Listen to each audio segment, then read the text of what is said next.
SR7 TV news కి స్వాగతం. నా పేరు స్వాతి. భారత రాజ్యాంగ వజ్రోత్సవంలో తీవ్ర విషాదం చోటు చేసుకుంది. వజ్రోత్సవంలో పాల్గొన్న ఎంపీడీఓ కార్యాలయ ఏవో గురుప్రసాద్ హఠాత్తుగా గుండెపోటు రావడంతో కుప్పకూలారు.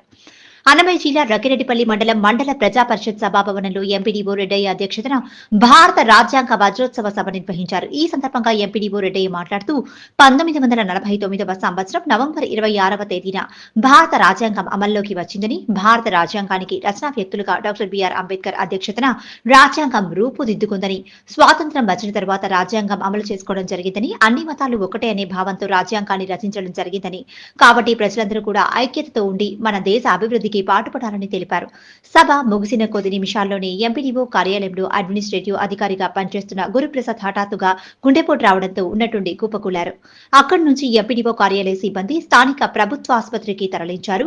అప్పటికే మరణించారని వైద్యులు నిర్ధారించారు. మండల ప్రజా పరిషత్ అధ్యక్షుడు మద్దిలేవుల సుదర్శన్ రెడ్డి ఆసుపత్రికి చేరుకుని గురుప్రసాద్ భౌతిక కాయాన్ని సందర్శించి నివాళులర్పించారు. వారి కుటుంబ సభ్యులకు తన ప్రగాఢ సంతాపాన్ని తెలియజేస్తూ వారిని ఓదార్చారు. ఈ కార్యక్రమంలో ఎంపీడీఓ కార్యాలయం సిబ్బంది, సచివాలయాల సిబ్బంది, ఎంఈఓ కార్యాలయ సిబ్బంది పాల్గొన్నారు. ఆర్వి కృష్ణారెడ్డి, అన్నమయ్య జిల్లా ఇన్ఛార్జ్.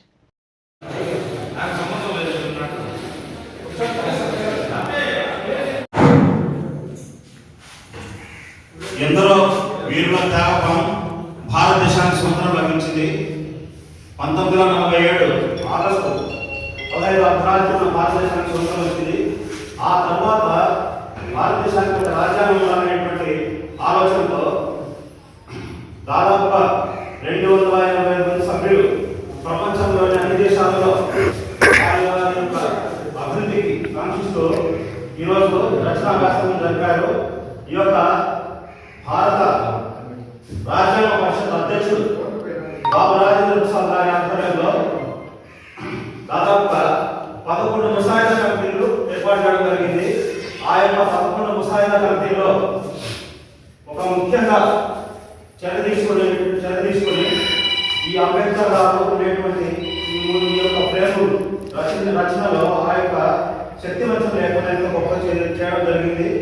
ఈ యొక్క ఆ యొక్క సంఘానికి బాబు రాజేంద్ర ప్రసాద్ గారు ఈ యొక్క రాజ్యాంగ పరిషత్ అధ్యక్షుడు, అదేవిధంగా ముసాయిదా సంఘానికి అధ్యక్షుడుగా మన సర్దార్ వల్లభాయ్ పటేల్ గారు ఉన్నారు. వీరి యొక్క ఆధ్వర్యంలో ఎంతో మంది కృషి చేస్తూ లిఖిత పూర్వక రాజ్యాంగము అంటే ప్రపంచంలోనే లిఖితంగా రాసినటువంటి రాజ్యాంగం ఇంకొకటి కూడా లేదు. ఆ రాజ్యాంగం గొప్ప రాజ్యాంగం ఉంది. 75 సంవత్సరాలు పూర్తయింది. వజ్రోత్సవం జరుపుకుంటున్నాము. కాబట్టి ఈరోజు మనం అంబేద్కర్ గారికి గొప్ప నివాళులు అర్పించుకుంటూ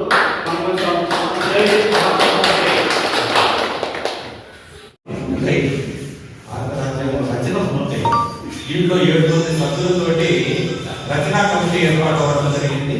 ఆ కమిటీ అంతా కూడా రాజ్యాంగాన్ని పూర్తి చేయడం జరిగింది. అయితే ఇది అమలులోకి వచ్చిన తేదీ ఏంటంటే 1950 జనవరి 26. ఎందుకు జనవరి 26 అంటే 1935వ సంవత్సరంలోనే బ్రిటిష్ వారి నుంచి తమకు తాముగా మనము స్వతంత్రాన్ని ప్రకటించుకోవడం జరిగింది భారతదేశంలో. సో అదే రోజున తిరిగి రాజ్యాంగాన్ని అమలులోకి తీసుకురావాలని చెప్పేసి 1950 జనవరి 26న భారత రచన అమలులోకి వచ్చింది. అయితే రచన పూర్తయిన రోజు ఓకే సార్. రాజ్యాంగం అమలులోకి వచ్చిన రోజు అంటే 1949 నవంబర్ 26న మనకు అమలులోకి వచ్చింది. అంటే మనం భారత రాజ్యాంగానికి రచనా అధ్యక్షుడిగా మన డాక్టర్ బిఆర్ అంబేద్కర్ అధ్యక్షతన మన రాజ్యాంగాన్ని మనకు స్వతంత్రం వచ్చిన తర్వాత మనం రాజ్యాంగాన్ని అమలు చేస్తున్నాం.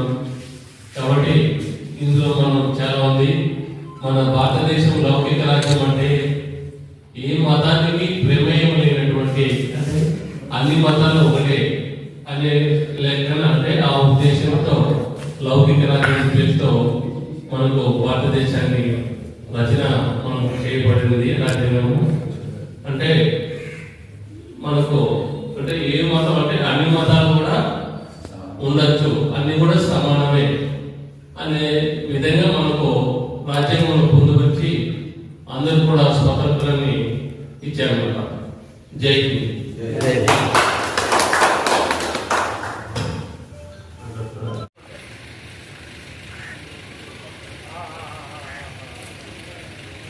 రాజకం ఉంది కదా, రాజకం వచ్చి తిట్టాడు, వివరం తిట్టాడు, చెప్పి మాట్లాడాడు, చేసినాడు, చేస్తా కొడుకున్నాడు, జస్ట్ టెస్ట్ కూడా వస్తాను అట్లా దాదాపు అంబులెన్స్ వచ్చి తీసుకొచ్చాను.